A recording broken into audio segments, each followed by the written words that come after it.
الله أكبر.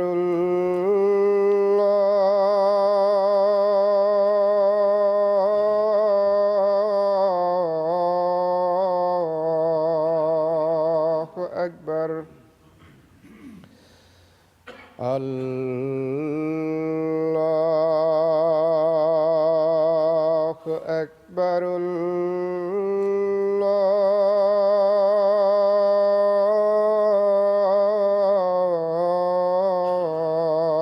الله أكبر. أشهد أن لا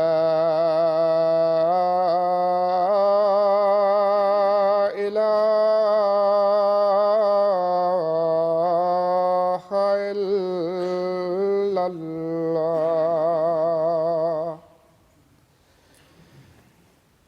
أشهد أن لا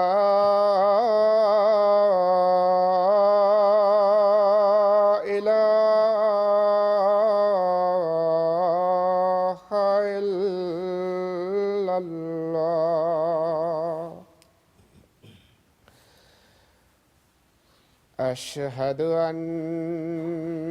محمدًا رسول الله.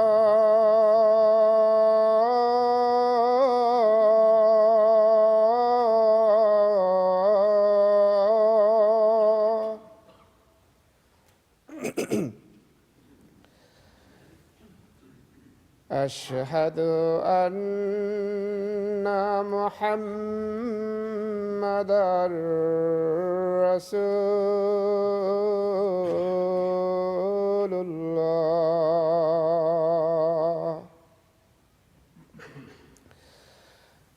حي على الصلاة.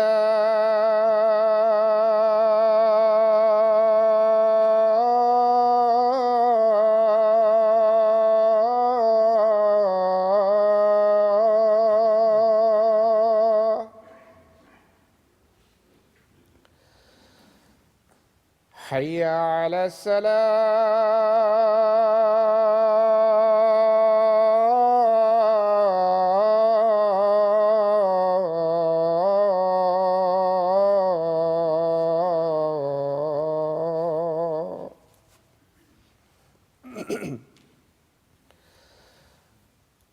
حي على الفلاح.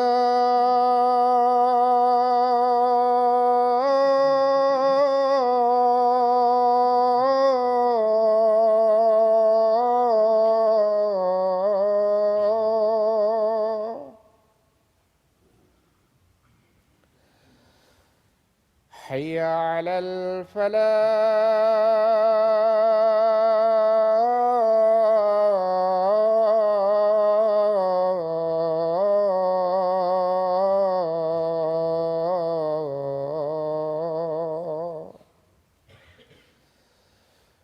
الله أكبر.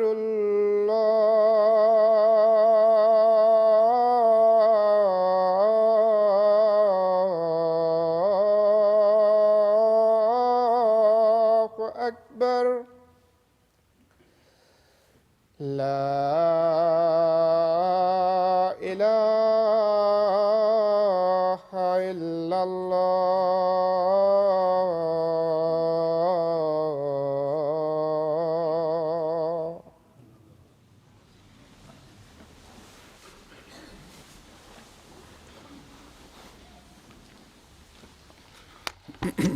السلام عليكم ورحمة الله.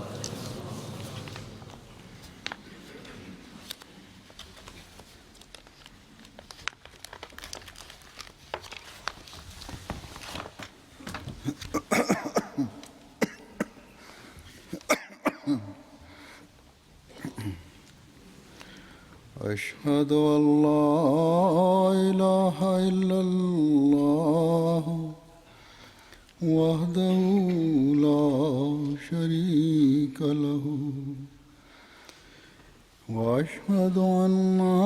محمدا عبده ورسوله أما بعد فأعوذ بالله من الشيطان الرجيم بسم الله الرحمن الرحيم الحمد لله رب العالمين الرحمن الرحيم مالك يوم الدين إياك نعبد وإياك نستعين اهدنا الصراط المستقيم صراط الذين أنعمت عليهم غير المغضوب عليهم ولا الضالين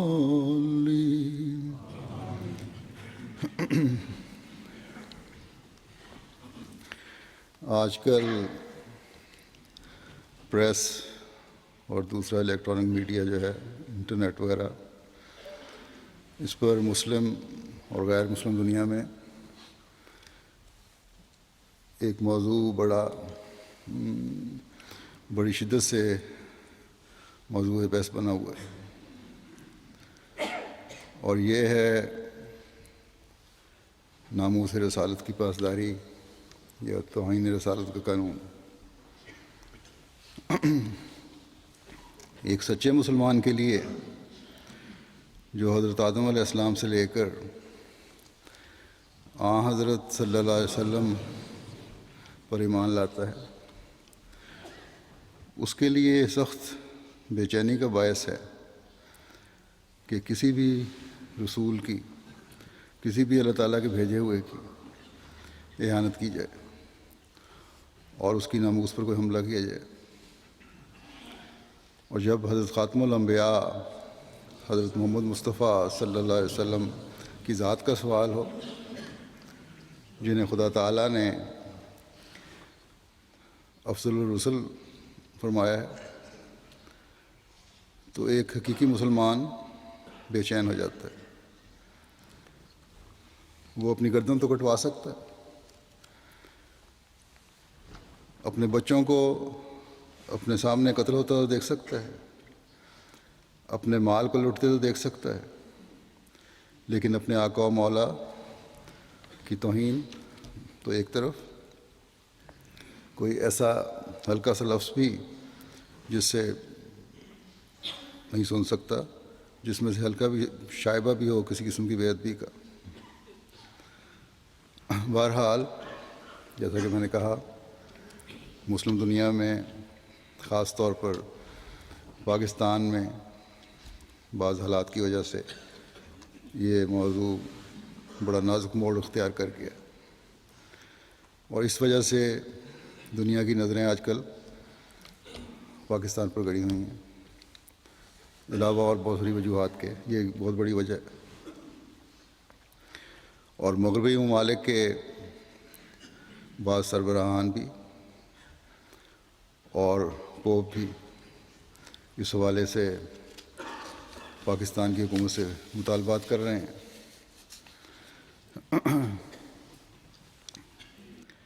آج کل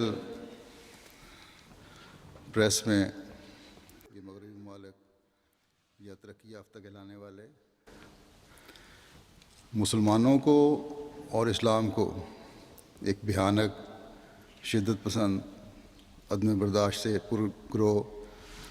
اور مذہب کے طور پر پیش کرتے ہیں، اور دنیا میں پاکستان، افغانستان یا بعض اور مسلم ممالک کی مثالیں اس حوالے سے بہت زیادہ دی جانے لگی ہیں۔ بہرحال میں اس وقت اس بحث میں نہیں پڑھ رہا کہ ناموس رسالت کے قانون کی مسلمانوں کے نزدیک کتنی اہمیت ہے اور اس کی کیا قانونی شکل ہونی چاہیے، یا اس حوالے سے غیر مسلم دنیا کیا فوائد حاصل کرنے کی کوشش کر رہی ہے اور بعض حالات میں مسلمانوں کے جذبات سے کھیل رہی ہے۔ میں تو صرف یہ کہنا چاہتا ہوں آج کہ میرے سید و مولا حضرت محمد مصطفیٰ صلی اللہ علیہ وسلم کی عزت و ناموس پر اگر کوئی ہاتھ ڈالنے کی ہلکی سی بھی کوشش کرے گا تو وہ خدا تعالیٰ کے اس فرمان کہ انا کفینا کل مستہزئین، یقیناً ہم استہزاء کرنے والوں کے مقابل پر تجھے بہت کافی ہیں، کی گرفت میں آ جائے گا اور اپنی دنیا و آخرت برباد کر لے گا۔ میرے آقا دو جہان صلی اللہ علیہ وسلم کا مقام تو یہ ہے کہ آپ کی عزت و مرتبے کے لیے اللہ تعالیٰ ہر آن اس کی حفاظت فرما رہا ہے کہ جس تک دنیا والوں کی سوچ پہنچ بھی نہیں سکتی۔ آپ صلی اللہ علیہ وسلم کے مقام، آپ صلی اللہ علیہ وسلم کے مرتبے، آپ صلی اللہ علیہ وسلم کی عزت کو ہر لمحہ بلند تر کرتے چلے جانے کو اللہ تعالیٰ نے قرآن کریم میں بیان فرمایا ہے، فرماتا ہے ان اللہ و ملائکتہ یصلون علی النبی، کہ یعنی اللہ تعالیٰ اور اس کے سارے فرشتے نبی کریم پر درود بھیجتے ہیں۔ بس یہ ہے وہ مقام جو صرف اور صرف آپ کو ملا ہے۔ یہ وہ الفاظ ہیں جو کسی نبی کی شان میں استعمال نہیں ہوئے، اور اس مقام کو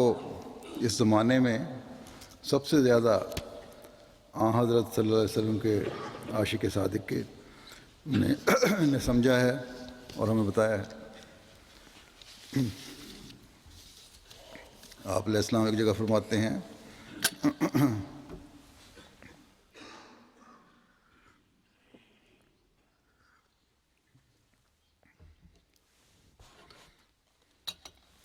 کہ ہمارے سید و مولا حضرت محمد رسول اللہ صلی اللہ علیہ وسلم کا ہی صدق و وفا دیکھیے، آپ نے ہر قسم کی بد تحریک کا مقابلہ کیا، طرح طرح کے مصائب و تکالیف اٹھائے لیکن پرواہ نہ کی۔ یہی صدق و وفا تھا جس کے باعث اللہ تعالیٰ نے فضل کیا۔ اسی لیے تو اللہ تعالیٰ نے فرمایا ان اللہ و ملائکتہ یصلون علی النبی یا ایھا الذین آمنوا صلوا علیہ وسلموا تسلیما۔ اللہ تعالیٰ اور اس کے تمام فرشتے رسول پر درود بھیجتے ہیں، اے ایمان والو تم درود و سلام بھیجو اس نبی پر۔ اس آیت سے فرمایا کہ اس آیت سے ظاہر ہوتا ہے کہ رسول اکرم کے اعمال ایسے تھے کہ اللہ تعالیٰ نے ان کی تعریف یا اوصاف کی تحدید کرنے کے لیے کوئی لفظ خاص نہ فرمایا۔ لفظ تو مل سکتے تھے لیکن خود استعمال نہ کیے، یعنی آپ صلی اللہ علیہ وسلم کی اعمال صالحہ کی تعریف تحدید سے بیرون تھی۔ کسی قسم کی آیت، اس قسم کی آیت کسی اور نبی کی شان میں استعمال نہ کی۔ آپ صلی اللہ علیہ وسلم کی روح میں وہ صدق و وفا تھا اور آپ کے اعمال خدا کی نگاہ میں اس قدر پسندیدہ تھے کہ اللہ تعالیٰ نے ہمیشہ کے لیے یہ حکم دیا کہ آئندہ لوگ شکر گزاری کے طور پر درود بھیجیں۔ بس آج یہ صدق و وفا ہے جس کا اسوہ ہمارے سامنے حضرت صلی اللہ علیہ وسلم نے قائم فرمایا۔ یہ صدق و وفا کا تعلق حضرت صلی اللہ علیہ وسلم نے کس سے دکھایا؟ یہ تعلق اپنے پیدا کرنے والے خدا سے دکھایا۔ بس اگر ہم نے حضرت صلی اللہ علیہ وسلم کی پیروی کرنی ہے اور آپ کی امت کے ان افراد میں شامل ہونا ہے جو مومن ہونے کا حقیقی حق ادا کرنے والے ہیں، تو پھر ہمیں صدق و وفا کے ساتھ ان باتوں پر عمل کرنے کی ضرورت ہے جن کا حکم ہمیں خدا تعالیٰ نے دیا ہے۔ اپنی زبانوں کو حضرت صلی اللہ علیہ وسلم پر درود بھیجنے سے تر رکھنا ہے تاکہ ہم بھی اللہ تعالیٰ کا قرب پا سکیں، تاکہ ہم ان برکتوں سے فیض پا سکیں جو اللہ تعالیٰ کے اس پیارے نبی کے ساتھ وابستہ ہیں۔ جیسا کہ حضرت صلی اللہ علیہ وسلم کے بارے میں حضرت مسیح موعود علیہ السلام نے فرمایا کہ آپ کے اعمال صالحہ کی تعریف تمام حدود و قیود سے باہر تھی، اس لیے آپ کو یہ مقام ملا کہ اللہ اور اس کے فرشتے آپ صلی اللہ علیہ وسلم پر درود بھیجتے ہیں۔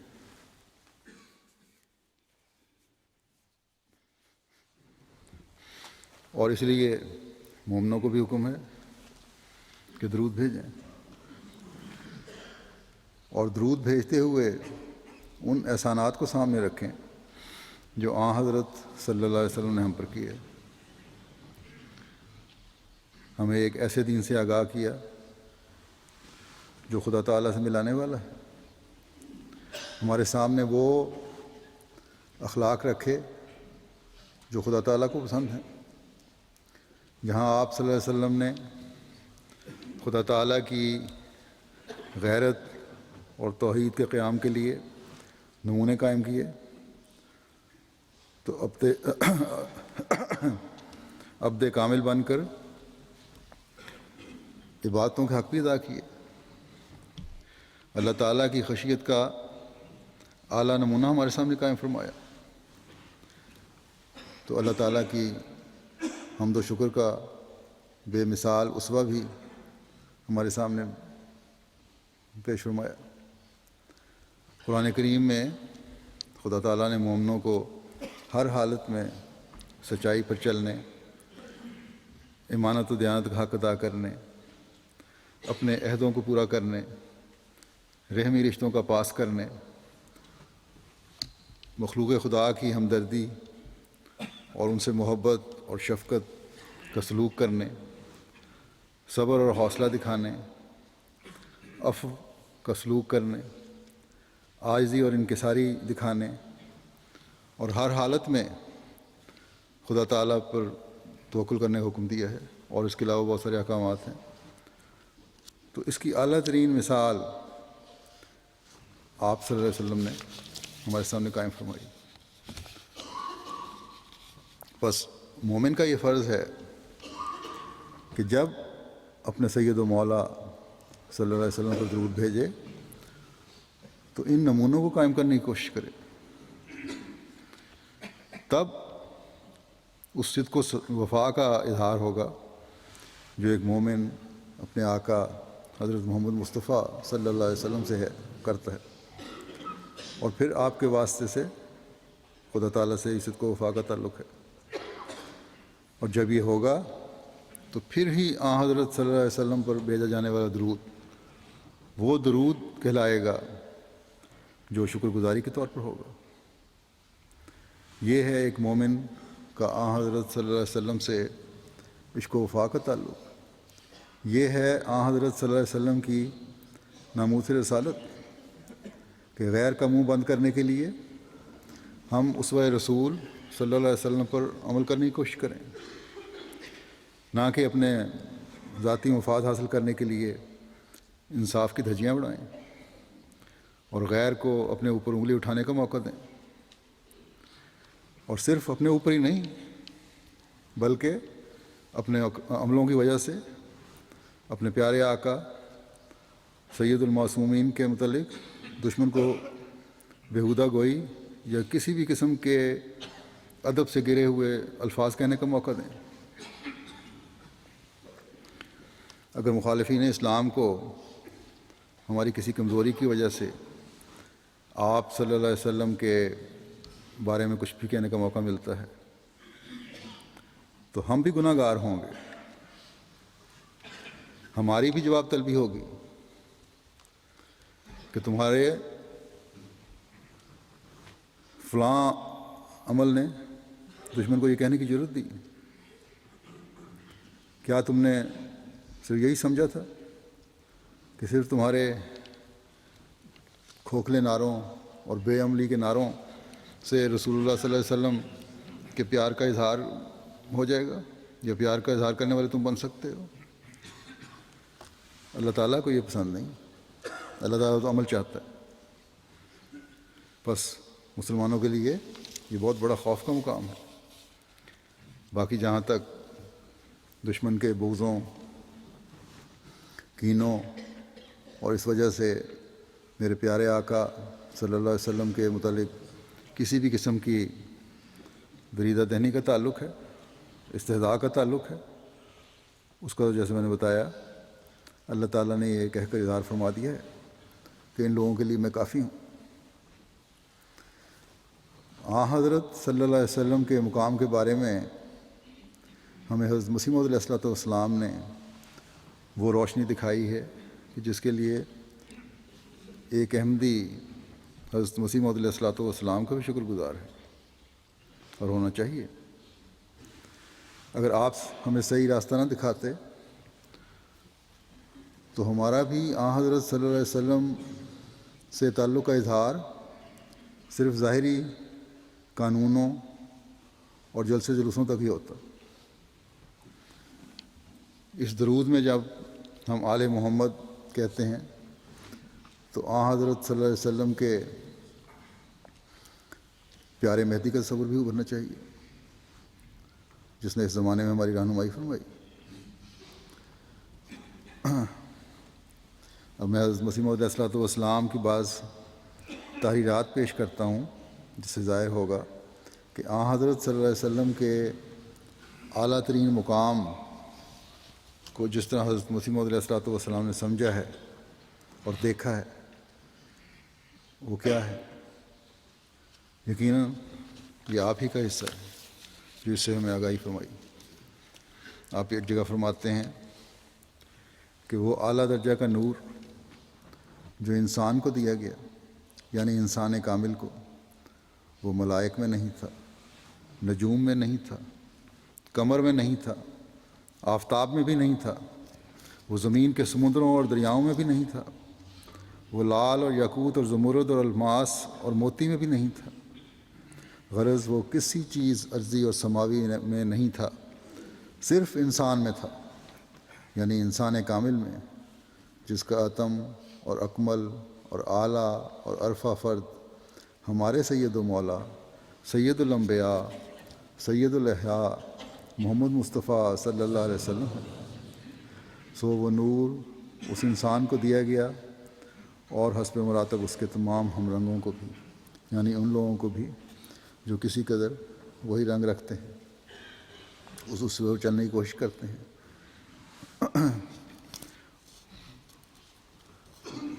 اور یہ شان اعلیٰ اور اکمل اور اتم طور پر ہمارے سید ہمارے مولا، ہمارے ہادی، نبی، امی، صادق و مصدوق محمد مصطفیٰ صلی اللہ علیہ وسلم میں پائی جاتی تھی۔ پھر اس عاشق صادق کے عشق رسول میں فنا ہونے اور دلی جذبات کے اظہار کا ایک اور نمونہ بھی دیکھیں۔ آپ فرماتے ہیں، میں ہمیشہ تعجب کی نگاہ سے دیکھتا ہوں کہ یہ عربی نبی جس کا نام محمد صلی اللہ علیہ وسلم ہے، ہزار ہزار درود اور سلام اس پر، یہ کس عالی مرتبے کا نبی ہے۔ اس کے عالی مقام کا انتہا معلوم نہیں ہو سکتا، اور اس کی تاثیر قدسی کا اندازہ کرنا انسان کا کام نہیں۔ افسوس کہ جیسا حق شناخت کا ہے بجز اس کے مرتبے کو شناخت نہیں کیا گیا۔ وہ توحید جو دنیا سے گم ہو چکی تھی، وہی ایک پہلوان ہے جو دوبارہ اس کو دنیا میں لایا۔ اس نے خدا سے انتہائی درجے پر محبت کی اور انتہائی درجے پر بنی نوع کی ہمدردی میں اس کی جان گداز ہوئی۔ اس لیے خدا نے جو اس کے دل کے راز کا واقف تھا، اس کو تمام انبیاء اور تمام اولین اور آخرین پر فضیلت بخشی اور اس کی مرادیں اس کی زندگی میں اس کو دیں۔ وہی ہے جو سرچشمہ ہر ایک فیض کا ہے، اور وہ شخص جو بغیر اقرار افاضہ اس کے کسی فضیلت کا دعویٰ کرتا ہے وہ انسان نہیں بلکہ ذریت شیطان ہے، کیونکہ ہر ایک فضیلت کی کنجی اس کو دی گئی ہے، ہر ایک معرفت کا خزانہ اس کو عطا کیا گیا ہے۔ جو اس کے ذریعے سے نہیں پاتا وہ محروم ازلی ہے۔ ہم کیا چیز ہیں اور ہماری حقیقت کیا ہے؟ ہم کافر نعمت ہوں گے اگر اس بات کا اقرار نہ کریں کہ توحید حقیقی ہم نے اس نبی کے ذریعے سے پائی۔ زندہ خدا کی شناخت ہمیں اس کامل نبی کے ذریعے سے اور اس کے نور سے ملی، اور خدا کے مکالمات اور مخاطبات کا شرف بھی جس سے ہم اس کا چہرہ دیکھتے ہیں اسی بزرگ نبی کے ذریعے سے ہمیں میسر آیا۔ اس آفتاب ہدایت کی شعاع دھوپ کی طرح ہم پر پڑتی ہے، اور اس وقت تک ہم منور رہ سکتے ہیں جب تک کہ ہم اس کے مقابل پر کھڑے ہیں۔ پھر ایک جگہ فرماتے ہیں، ہم جب انصاف کی نظر سے دیکھتے ہیں تو تمام سلسلہ نبوت میں سے اعلیٰ درجہ کا جوان مرد نبی اور زندہ نبی اور خدا کا اعلیٰ درجے کا پیارا نبی صرف ایک مرد کو جانتے ہیں، یعنی وہی نبیوں کا سردار، رسولوں کا فخر، تمام مرسلوں کا سرتاج، جس کا نام محمد مصطفیٰ و احمد مجتبیٰ صلی اللہ علیہ وسلم ہے، جس کے زیر سایہ 10 دن چلنے سے وہ روشنی ملتی ہے جو پہلے اس سے 1000 برس تک نہیں مل سکتی تھی۔ پھر آپ فرماتے ہیں ایک جگہ کہ میرا مذہب یہ ہے کہ اگر رسول اللہ صلی اللہ علیہ وسلم کو الگ کیا جائے اور کل نبی جو اس وقت تک گزر چکے تھے سب کے سب اکٹھے ہو کر وہ کام اور وہ اصلاح کرنا چاہتے تھے جو رسول اکرم صلی اللہ علیہ وسلم نے کی، ہرگز نہ کر سکتے تھے۔ ان میں وہ دل اور قوت نہ تھی جو ہمارے نبی کو ملی تھی۔ اگر کوئی یہ کہے کہ نبیوں کی معاذ اللہ سوء ادبی ہے تو وہ نادان مجھ پر افترا کرے گا۔ میں نبیوں کی عزت اور حرمت کرنا اپنے ایمان کا جزو سمجھتا ہوں، لیکن نبی کریم کی فضیلت کل انبیاء پر میرے ایمان کا جزو اعظم ہے اور میرے رگ و ریشے میں ملی ہوئی بات ہے۔ یہ میرے اختیار میں نہیں کہ اس کو نکال دوں۔ بد نصیب اور آنکھ نہ رکھنے والا مخالف جو چاہے سو کہے۔ ہمارے نبی کریم صلی اللہ علیہ وسلم نے وہ کام کیا ہے جو نہ الگ الگ اور نہ مل کر کسی سے ہو سکتا ہے، اور یہ اللہ تعالیٰ کا فضل ہے۔ آپ فرماتے ہیں، نوع انسان کے لیے روئے زمین پر اب کوئی کتاب نہیں مگر قرآن، اور تمام آدم زادوں کے لیے اب کوئی رسول اور شفیع نہیں مگر محمد مصطفیٰ صلی اللہ علیہ وسلم۔ سو تم کوشش کرو کہ سچی محبت اس جاہ و جلال کے نبی کے ساتھ رکھو، اور اس کے غیر کو اس پر کسی نوع کی بڑائی مت دو، تا آسمان پر تم نجات یافتہ لکھے جاؤ۔ اور یاد رکھو کہ نجات وہ چیز نہیں جو مرنے کے بعد ظاہر ہوگی، بلکہ حقیقی نجات وہ ہے کہ اس دنیا میں اپنی روشنی دکھلاتی ہے۔ نجات یافتہ کون ہے؟ وہ جو یقین رکھتا ہے جو خدا سچ ہے اور محمد مصطفیٰ صلی اللہ علیہ وسلم اس میں اور تمام مخلوق میں درمیانی شفیع ہے، اور آسمان کے نیچے نہ اس کے ہم مرتبہ کوئی اور رسول ہے اور نہ قرآن کے ہم مرتبہ کوئی اور کتاب ہے، اور کسی کے لیے خدا نے نہ چاہا کہ وہ ہمیشہ زندہ رہے مگر یہ برگزیدہ نبی ہمیشہ کے لیے زندہ ہے۔ پھر آپ فرماتے ہیں اس آن صلی اللہ علیہ وسلم کی ہمیشہ کی زندگی کی تعریف کرتے ہوئے، یہ کس طرح زندگی ہے آپ کی؟ فرمایا کہ یہ عجیب بات ہے کہ دنیا ختم ہونے کو ہے مگر اس کامل نبی کے فیضان کی شعائیں اب تک ختم نہیں ہوئیں۔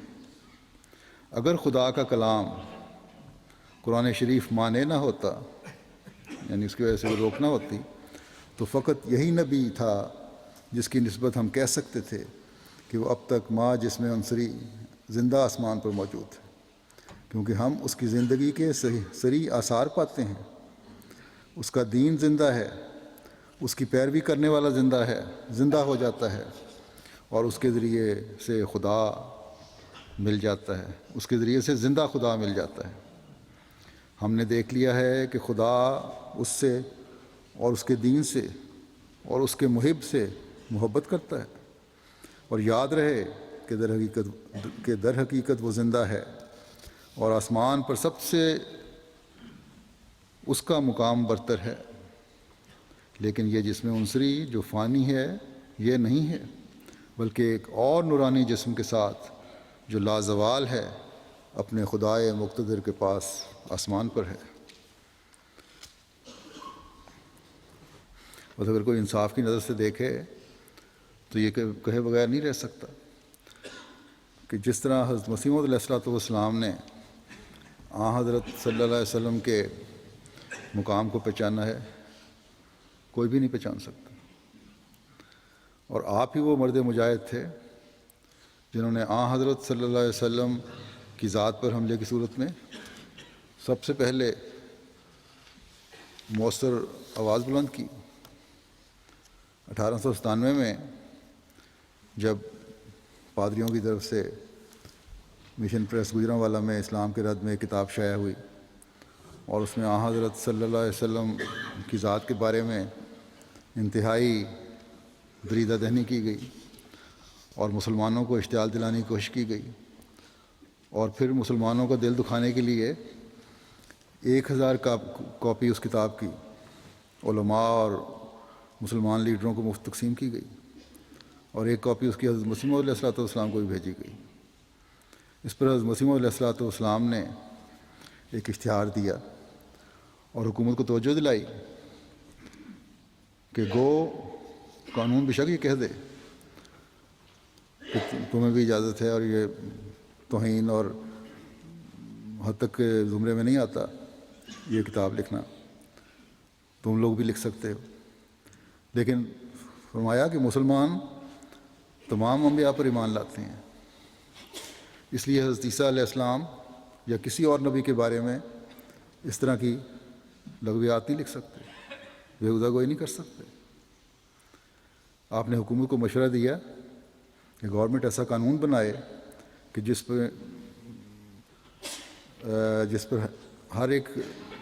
میں ہر ایک فریق صرف اپنے مذہب کی خوبیاں بیان کرے اور دوسرے کے فریق پر گند اچھالنے کی اجازت نہ ہو، اور یہی طریقہ کار ہے جس سے امن امان اور بھائی چارہ قائم ہو سکتا ہے، اس کے علاوہ اور کوئی بہترین طریق نہیں ہے۔ آپ کو حضرت صلی اللہ علیہ وسلم کے مقام و مرتبے کی حفاظت اور مخالفین کے آپ صلی اللہ علیہ وسلم کی ذات پر اور اسلام پر حملے کے خلاف ایک جوش تھا، اور ہر موقع پر آپ اس کے دفاع کے لیے کھڑے ہوتے تھے۔ درد سے مسلمانوں کو بھی سمجھایا کہ کس طرح ہم دشمنوں کے حملے کو پسپا کر سکتے ہیں، کیا طریقہ کار تم مسلمانوں کو بھی اختیار کرنا چاہیے قطع نظر اس کے کہ تم کس فرقے سے تعلق رکھتے ہو۔ حضرت صلی اللہ علیہ وسلم کی ذات کی حفاظت ایک ایسا اہم کام ہے جس کے لیے تمام مسلمانوں کو اکٹھے ہو جانا چاہیے۔ آپ فرماتے ہیں کہ ہمارے مخالفوں نے ہزاروں اعتراض کر کے یہ ارادہ کیا ہے، یعنی اسلام کے مخالفوں نے، کہ اسلام کے نورانی اور خوبصورت چہرے کو بد شکل اور مکروہ ظاہر کریں۔ ایسا ہی ہماری تمام کوششیں اسی کام کے لیے ہونی چاہیے کہ اس پاک دین کی کمال درجے کی خوبصورتی اور بے عیب اور معصوم ہونا بپایا ثبوت پہنچاویں۔ یقیناً سمجھو کہ گمراہوں کی حقیقی اور واقعی خیر خواہی اسی میں ہے کہ ہم جھوٹے اور ذلیل اعتراضات کی غلطیوں پر ان کو مطلع کریں اور ان کو دکھلاویں کہ اسلام کا چہرہ کیسا نورانی، کیسا مبارک اور کیسا داغ ہر ایک داغ سے پاک ہے۔ ہمارا کام جو ہمیں ضرور ہی کرنا چاہیے وہ یہی ہے کہ یہ دجل اور افطراء جس کے ذریعے سے قوموں کو اسلام کی نسبت بدظن کیا گیا ہے اس کو جڑ سے اکھاڑ دیں۔ یہ کام سب کاموں پر مقدم ہے جس میں اگر ہم غفلت کریں تو خدا اور رسول کے گناہ گار ہوں گے۔ سچی ہمدردی اسلام کی اور سچی محبت رسول کریم صلی اللہ علیہ وسلم کی اسی میں ہے کہ ہم ان افتراؤں سے اپنے مولا و سید رسول اللہ صلی اللہ علیہ وسلم اور اسلام کا دامن پاک ثابت کر کے دکھلائیں، اور وسواسی دلوں کو یہ ایک نیا موقع وسوسہ کر نہ دیں کہ گویا ہم تحکم سے حملہ کرنے والوں کو روکنا چاہتے ہیں اور جواب لکھنے سے کنارہ کش ہیں۔ ہر ایک شخص اپنی رائے اور خیال کی پیروی کرتا ہے، لیکن خدا تعالیٰ نے ہمارے دل کو اسی عمل کے لیے کھولا ہے کہ اس وقت اور اس زمانے میں اسلام کی حقیقی تائید اسی میں ہے کہ ہم اس تخم بدنامی کو جو بویا گیا ہے اور ان اعتراضات کو جو یورپ اور ایشیا میں پھیلائے گئے ہیں جڑ سے اکھاڑ کر اسلامی خوبیوں کے انوار اور برکات اس قدر غیر قوموں کو دکھلائیں کہ ان کی آنکھیں خیرہ ہو جائیں اور ان کے دل ان مفتریوں سے بیزار ہو جائیں جنہوں نے دھوکہ دے کر ایسے مزخرفات شائع کیے ہیں، یعنی جھوٹی باتیں شائع کی ہیں۔ اور ہمیں ان لوگوں کے خیالات پر نہایت افسوس ہے جو باوجود کہ وہ دیکھتے ہیں کہ کس قدر زہریلے اعتراضات پھیلائے جاتے اور عوام کو دھوکہ دیا جاتا ہے، پھر بھی وہ کہتے ہیں کہ ان اعتراضات کے رد کرنے کی کچھ ضرورت نہیں، صرف مقدمات اٹھانا اور گورنمنٹ میں میموریل بھیجنا کافی ہے۔ صرف اتنی سی بات کافی نہیں، کسی کو پکڑ لیا یا مقدمہ بنا دیا یا میموریل بھیج دیا، بلکہ ایک عملی کوشش اور مسلسل کوشش اور مستقل کوشش کرنے کی ضرورت ہے۔ بس یہ ہے اصل درد کہ اٹھو اور مسلسل کوشش الزامات کے کو رد کرنے کے لیے کرتے چلے جاؤ اور اپنے عملوں کو حقیقی مسلمان کا عمل بناؤ، نہ کہ صرف میموریل بھیج کر یا جلوس نکال کر یا چند دن شور مچا کر پھر بیٹھ جاؤ۔ حضرت مسیح موعود علیہ السلام حضرت صلی اللہ علیہ وسلم کی عزت و ناموس کے لیے کیا جذبات رکھتے تھے، اس کا اندازہ ان اقتباسات سے ہو سکتا ہے، میں پیش کرنے لگا ہوں۔ آپ فرماتے ہیں کہ جو لوگ ناحق خدا سے بے خوف ہو کر ہمارے بزرگ نبی حضرت محمد مصطفیٰ صلی اللہ علیہ وسلم کو برے الفاظ سے یاد کرتے اور آن جناب پر ناپاک تہمتیں لگاتے اور بدزبانی سے باز نہیں آتے ہیں،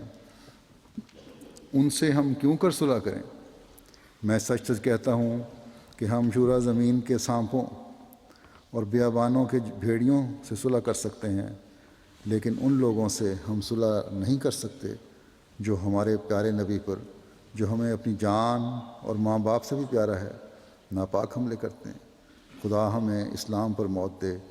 ہم ایسا کام کرنا نہیں چاہتے جس میں ایمان جاتا رہے۔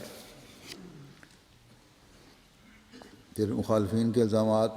کا ایک جگہ ذکر کرتے ہوئے فرماتے ہیں،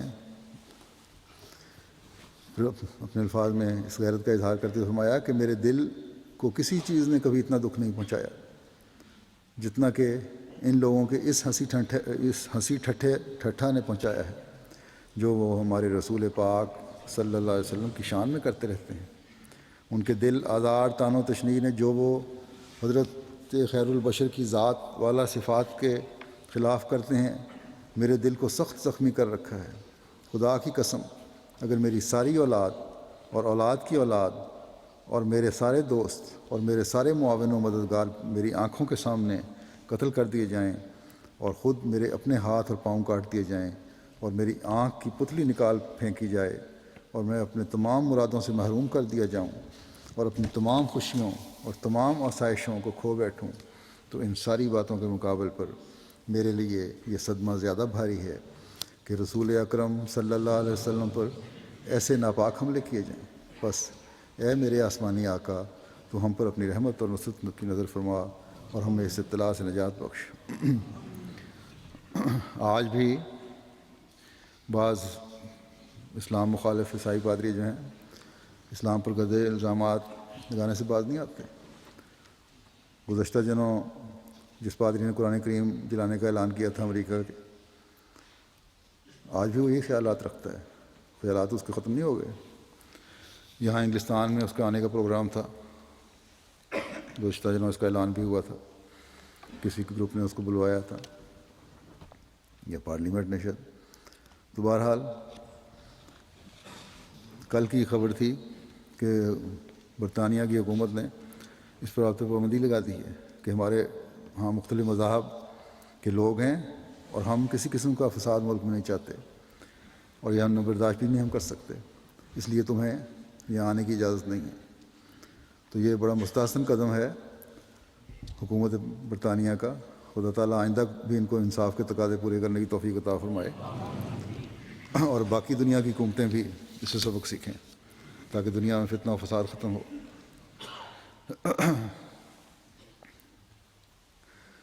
اب میں آتا ہوں مسیح موعود علیہ السلام کی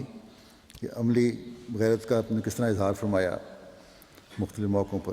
ایک دو واقعات پیش کرتا ہوں. لیک رام کا واقعہ تو ہر ایک کو علم میں ہے، کس طرح اس کے لیے آپ نے غیرت کا مظاہرہ فرمایا. اسٹیشن پر آپ وضو فرما رہے تھے تو وہ آیا، اس نے سلام کیا، آپ نے توجہ نہ دی اور وضو کرتے رہے. وہ سمجھا کہ شاید سنا نہیں اسلام. دوسری طرف سے آیا اور سلام کیا اور پھر بھی آپ نے جواب نہیں دیا اور چلا گیا. وضو کرنے کے بعد کسی نے کہا کہ لیک رام آیا تھا اور سلام عرض کرتا تھا. آپ نے فرمایا کہ ہمارے آقا کو گالیاں دیتا ہے اور ہمیں سلام کرتا ہے. یہ تھی غیرت جو آپ نے دکھائی اور یہ غیرت کا مظاہرہ ہے جو ہر مسلمان کو کرنا چاہیے. حضرت شیخ یعقوب علی صاحب عرفانی ایک واقعہ لکھتے ہیں، کہتے ہیں ڈاکٹر پادری وائٹ بریخت کو 1925 میں ملا لنڈن میں، جو آج کل وہاں ان دنوں میں ڈاکٹر سٹانٹسن کہلاتے ہیں. اگر صحیح لکھا ہو اردو میں لکھا ہے اس لیے ہو سکتا ہے غلطی ہو. بہرحال تو ملا. پادری صاحب بٹالہ میں مشنری رہے ہیں اور حضرت صاحب سے بھی ان کے بعض ملاقات ہوئی. کہتے ہیں پادری فتح مسیح صاحب بٹالہ میں ایک مباحثہ الہام کے متعلق تھا، اس میں بھی ان کا دخل تھا ان پادری صاحب کا انگریز کا. غرض سلسلے کی تاریخ میں ان کا کچھ تعلق ہے اور اس وجہ سے مجھے شوق پیدا ہوا کہ میں اس پادری کو ملوں، اس انگریز کو. لندن میں ملا پھر میں جا کے تو گفتگو کے دوران کہتے ہیں سوالات کے جواب میں جو حضرت مسیح موعود علیہ السلام کی سیرت کے بارے میں بعض واقعات بیان ہو رہے تھے. تو ایک موقع پر وہ پادری صاحب کہنے لگے کہ میں نے ایک بات مرزا صاحب میں یہ دیکھی جو مجھے پسند نہیں تھی کہ وہ جب حضرت صلی اللہ علیہ وسلم پر اعتراض کیا جاتا تو ناراض ہو جاتے تھے اور ان کا چہرہ متغیر ہو جاتا تھا. یعنی ایسا اعتراض جو نازیبا الفاظ میں کیا جاتا ہو، باقی تو اعتراض کرتے ہی ہیں، بحث ہو رہی ہوتی ہے. جہاں حد ادب سے باہر نکلتے تھے کوئی تو آپ فوراً غصے میں آتے اور چہرہ متغیر ہو جاتا. تو عرفانی صاحب کہتے ہیں میں نے پادری صاحب کو کہا کہ جو بات آپ کو ناپسند ہے اسی پر میں قربان ہوں، کیونکہ اس سے حضرت مرزا صاحب کی زندگی کے ایک پہلو پر ایسی روشنی پڑتی ہے کہ وہ آپ کی ایمانی غیرت اور حضرت صلی اللہ علیہ وسلم سے محبت اور عشق اور فدائیت کو نمایاں کر دیتی ہے. آپ کے نزدیک شاید یہ عیب ہو، اگر میں تو اسے اعلیٰ درجہ کا اخلاق یقین کرتا ہوں. اور آپ کے منہ سے سن کر حضرت مرزا صاحب کی محبت اور آپ کے ساتھ عقیدت میں مجھے اور بھی ترقی ہوئی ہے. حضرت آپ کو حضرت صلی اللہ علیہ وسلم سے بے انتہا عشق تھا اور برداشت نہیں کر سکتے تھے کہ کوئی شخص کسی کی بے ادبی کرے، حضرت صلی اللہ علیہ وسلم کی بے ادبی کرے.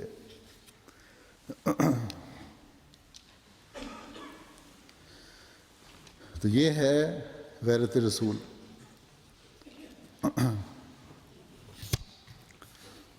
ایسا اظہار کہ جس سے دوسرے کو خود ہی احساس ہو جائے کہ اس نے حضرت صلی اللہ علیہ وسلم کے بارے میں حد ادب سے کے اندر رہتے ہوئے بات کرنی ہے. غرض کہ حضرت مسیح موعود علیہ السلام نے اپنے عمل سے بھی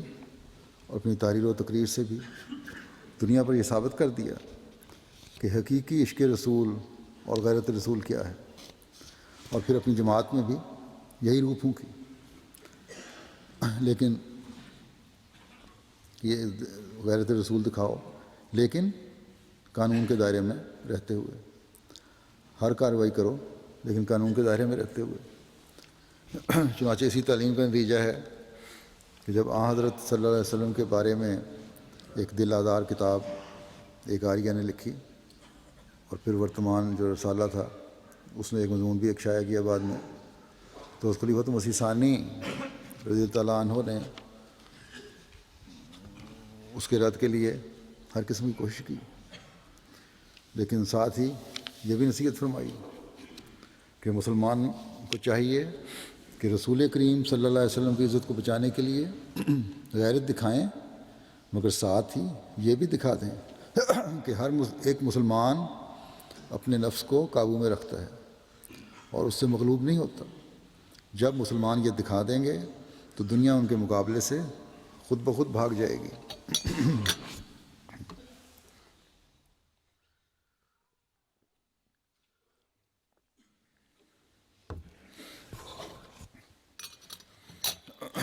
اسی دوران آپ نے ایک پوسٹر بھی شائع کروایا، اور اس کے الفاظ دیکھیں تو پتہ چلتا ہے کہ کس قدر غیرت کا مظاہرہ آپ نے فرمایا اور مسلمانوں کو بھی غیرت دکھانے پر آمادہ کیا۔ آپ نے اس میں فرمایا کہ کیا اس سے زیادہ اسلام کے لیے، جب یہ اعتراضات ہو رہے تھے وسلم پر، کیا اس سے زیادہ اسلام کے لیے کوئی اور مصیبت کا دن آ سکتا ہے؟ کیا اس سے زیادہ ہماری بے کسی اور کوئی اور صورت اختیار کر سکتی ہے؟ کیا ہمارے ہمسایوں کو یہ معلوم نہیں کہ ہم رسول کریم صلی اللہ علیہ وسلم فدا و نفسی و اہلی کو اپنی ساری جان اور سارے دل سے پیار کرتے ہیں، اور ہمارے جسم کا ذرہ ذرہ اس پاک بازوں کے سردار کی جوتیوں کی خاک پر بھی فدا ہے؟ اگر وہ اس امر سے واقف ہیں تو پھر اس قسم کی تحریات سے سوائے اس کے اور کیا غرض ہو سکتی ہے کہ ہمارے دلوں کو زخمی کیا جائے اور ہمارے سینوں کو چھیدا جائے اور ہماری ذلت اور بے بسی کو نہایت بھیانک صورت میں ہماری آنکھوں کے سامنے لایا جائے اور ہم پر ظاہر کیا جائے کہ مسلمانوں کے احساسات کی ان لوگوں کو اس قدر بھی پرواہ نہیں جس قدر کہ ایک امیر کبیر کو ایک ٹوٹی ہوئی جوتی کی ہوتی ہے۔ لیکن میں پوچھتا ہوں کہ کیا مسلمانوں کو ستانے کے لیے ان لوگوں کو کوئی اور راستہ نہیں ملتا؟ ہماری جانیں حاضر ہیں، ہماری اولادوں کی جانیں حاضر ہیں، جس قدر چاہیں ہمیں دکھ دے لیں، لیکن خدا را نبیوں کے سردار کی حد تک کر کے اپنی دنیا اور آخرت کو تباہ نہ کریں کہ اس پر حملہ کرنے والوں سے ہم بھی صلح نہیں کر سکتے۔ ہماری طرف سے بار بار کہا گیا ہے، اور میں پھر دوبارہ ان لوگوں کو یاد دلانا چاہتا ہوں کہ ہماری جنگل کے درندوں اور بن کے سانپوں سے صلح ہو سکتی ہے، لیکن ان لوگوں سے ہرگز صلح نہیں ہو سکتی جو رسول کریم صلی اللہ علیہ وسلم کو گالیاں دینے والے ہیں۔ بے شک وہ قانون کی پناہ میں جو کچھ چاہیں کر لیں، اور پنجاب ہائی کورٹ کے تازہ فیصلے کی آڑ میں اس وقت فیصلہ ہوا تھا جو مسلمانوں کے خلاف ہوا تھا، کہ اس کی آڑ میں جس قدر چاہیں ہمارے رسول کریم صلی اللہ علیہ وسلم کو گالیاں دے لیں، لیکن وہ یاد رکھیں کہ گورنمنٹ کے قانون سے بالا اور قانون بھی ہے، اور وہ خدا کا بنایا ہوا قانون ہے، فطرت ہے۔ وہ اپنی طاقت کی بنا پر گورنمنٹ کے قانون کی زد سے بچ سکتے ہیں، لیکن قانون قدرت کی زد سے نہیں بچ سکتے، اور قانون قدرت کا یہ اٹل اصل پورا ہوئے بغیر نہیں رہ سکتا کہ جس کی ذات سے ہمیں محبت ہوتی ہے اس کو برا بھلا کہنے کے بعد کوئی شخص ہم سے محبت اور صلح کی توقع نہیں رکھ سکتا۔ پھر جب یہ اس وقت ہوا اور پھر اس کے نتیجے میں اللہ تعالیٰ کے فضل سے قانون میں تبدیلی بھی ہوئی ہندوستان میں، اور یہ قانون پاس ہوا کہ جو انبیاء ہیں اور جو کسی بھی مذہب کے فرقے کے سربراہ ہیں ان کو برا بھلا نہیں کہا جا سکتا۔ پھر جب بدنام زمانہ آگے چلیں جائیں کی تاریخ میں، آج سے 20 سال یا 25 سال پہلے سلمان رشدی نے اپنے مکروہ کتاب لکھی تھی، اس وقت خلیفۃ مسیح رابع نے اس کا جواب دیا، خود بھی خطبوں میں اور پھر کتابی شکل میں جواب لکھوایا بھی گیا، جو انگریزی میں چھپا، جس کا اردو ترجمہ بھی چھپ چکا ہے، اس کا نام سلمان رشدی بھوتوں کے عصیب میں ہے، اردو ترجمہ اس کا۔ 2005 میں جب ڈنمارک میں حضرت صلی اللہ علیہ وسلم کے متعلق بیہودہ تصاویر بنائی گئیں تو ڈنمارک مشن نے بھی اور میں نے بھی خطبات کے لیے اس کا جواب دیا، قانون کے اندر رہتے ہوئے کارروائیاں بھی کیں، قرآن کریم پر حملہ ہوا، اسلام پر حملہ ہوا تو ہالینڈ کے ممبر آف پارلیمنٹ کی طرف سے جب ہوا تو ان کے جوابات دیے گئے. تو قانون کے دائرے میں رہتے ہوئے غیرت کا مظاہرہ ہے جو ایک حقیقی مسلمان کا سرمایہ ہے. قانون سے باہر نکل کر ہم جو بھی عمل کریں گے وہ آن حضرت صلی اللہ علیہ وسلم سے صدق و وفا کا تعلق نہیں ہے. لیکن اصل چیز جو اس عشق و وفا کے تسلسل کو جاری رکھنے والی ہے وہ آپ صلی اللہ علیہ وسلم کا پیغام ہے. اگر مسلمان اس پیغام کی حقیقت کو سمجھتے ہوں، اس خوبصورت پیغام کے پہنچانے کا حق ادا کرنے والے بن جائیں تو آج یہ حالات نہ ہوں. اگر حقیقت میں اس رسول صلی اللہ علیہ وسلم کے اسوے پر عمل کر رہے ہوتے تو دشمن کا منہ خود بخود بند ہو جاتا. اور اگر چند مفاد پرست مسلمانوں میں سے قانون کی آڑ میں ناجائز فائدہ اٹھانے والے ہوتے بھی یا فائدہ اٹھانے کی کوشش کرتے تو قانون ان کو مجرم بنا کر اس مفاد پرستی کی جڑ اکھیڑ دیتا. لیکن یہ سب کام تقویٰ کے ہیں. بس مسلمان اگر ناموس رسالت کا مظاہرہ کرنا چاہتے ہیں تو اس تقویٰ کو تلاش کریں جو آن حضرت صلی اللہ علیہ وسلم ہمیں پیدا کرنا چاہتے تھے. جماعت احمدیہ کی تاریخ میں غیرت رسول صلی اللہ علیہ وسلم کے واقعات بھرے پڑے ہیں. چند خطبوں میں تو ان کا ذکر نہیں ہو سکتا، نہ ایک خطبے میں تو سوال ہی نہیں پیدا ہوتا، چند خطبوں میں بھی نہیں ہو سکتا. اگر ہم نے اسلام اور آن حضرت صلی اللہ علیہ وسلم کی ذات کو ہر قسم کے اعتراضوں اور استہزاء سے پاک کرنا ہے تو کسی قانون سے نہیں بلکہ دنیا کو آن حضرت صلی اللہ علیہ وسلم کے جھنڈے تلے لا کر کرنا ہے. کیونکہ حقیقت یہی ہے کہ دنیا کے فساد اس وقت ختم ہوں گے جب ہم آن حضرت صلی اللہ علیہ وسلم کی اصل تعلیم کو اپنے پر لاگو کریں گے اور دنیا کو آن حضرت صلی اللہ علیہ وسلم کے جھنڈے تلے لائیں گے. لیکن اگر صرف قانون بنا کر پھر اس قانون سے اپنے مفاد حاصل کر رہے ہوں گے تو ہم بھی توہین رسالت کے مرتکب ہو رہے ہوں گے. ورتمان جو رسالہ تھا جس میں جیسے میں نے بیان کیا خلیفۃ مسیح ثانی نے اس کے بارے میں لکھا، مسلمانوں کو کہا کہ احتجاج کرو، اور پھر ساری مسلم امت جو تھی سراپا احتجاج بن گئی، مقدمے بھی چلے، لیکن بہرحال آخر تبدیلی آنی پڑی اور مجرم کو سزا بھی ملی. جب اس کا فیصلہ ہو گیا تو اس کے فیصلے کے بعد خلیفۃ مسیح ثانی نے فرمایا، اور بالکل صحیح فرمایا، کہ میرے آقا حضرت محمد مصطفیٰ صلی اللہ علیہ وسلم کی عزت اس سے بالا ہے کہ کسی فرد جماعت کا قتل اس کی قیمت قرار دیا جائے، کسی فرد یا جماعت کا قتل اس کی قیمت قرار دیا جائے. میرا آقا دنیا کو زندگی بخشنے کے لیے آیا تھا تاکہ ان کی جان، نہ کہ ان کی جان نکالنے کے لیے. کاش کہ آج بھی ہر مسلمان یہ بات سمجھ جائے کہ قانون ظاہری فتنے کا علاج کرتا ہے، دل کا نہیں. اگر وہ فتنہ ہے حقیقت میں، اول تو یہی تحقیق نہیں ہوتی کہ فتنہ ہے بھی کہ نہیں. مسلمان کے لیے حقیقی خوشی اسی وقت ہوگی اور ہونی چاہیے جب دنیا کے دلوں میں آن حضرت صلی اللہ علیہ وسلم کی محبت قائم ہو جائے گی. آج احمدیوں کا تو یہ فرض ہے ہی، اس کے لیے ہمیں بھرپور کوشش کرنی چاہیے. اگر دوسرے مسلمان بھی سختی کے بجائے عفو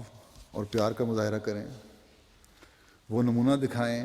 جو آن حضرت صلی اللہ علیہ وسلم نے دکھایا، تو پھر یہی اسلام کی خدمت ہوگی. آپ نے دو کٹر دشمنان اسلام کو، جنہوں نے فتح مکہ کے موقع پر مزاحمت کا فیصلہ کیا تھا، لیکن پھر بعد میں جب فتح مکہ پھر جب لشکر کو دیکھا اور فتح مکہ کی شوکت دیکھی تو گھبرا گئے. اور پھر جب ایک عورت جو جن کے خاوند کے ولو عزیز تھے، ام ہانی،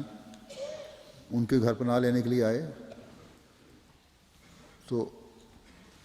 انہوں نے ام ہانی نے جب پناہ دے دی تو حضرت صلی اللہ علیہ وسلم کی خدمت میں پھر حاضر ہوئیں اور عرض کیا کہ انہوں نے 2 اشخاص کو پناہ دی ہے، لیکن میرا بھائی علی کہتا ہے کہ میں انہیں قتل کر دوں گا، وہ مجرم ہے. آپ صلی اللہ علیہ وسلم نے فرمایا کہ اے ام ہانی، جسے تم نے پناہ دی اسے ہم نے پناہ دی، انہیں کچھ نہیں کہا جائے گا.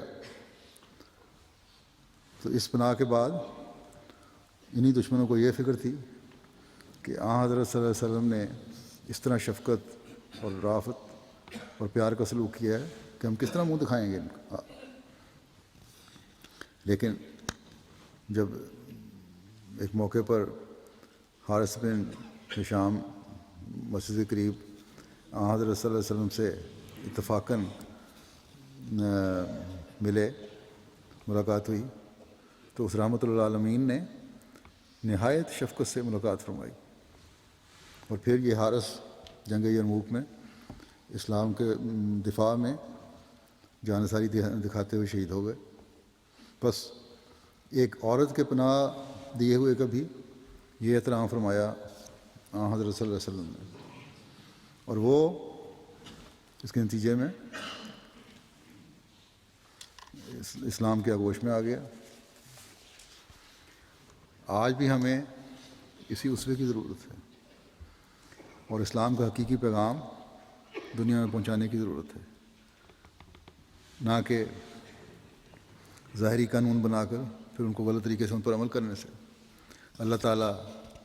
ہمیں بھی اور سب مسلمانوں کو بھی اس کی توفیق عطا فرمائے.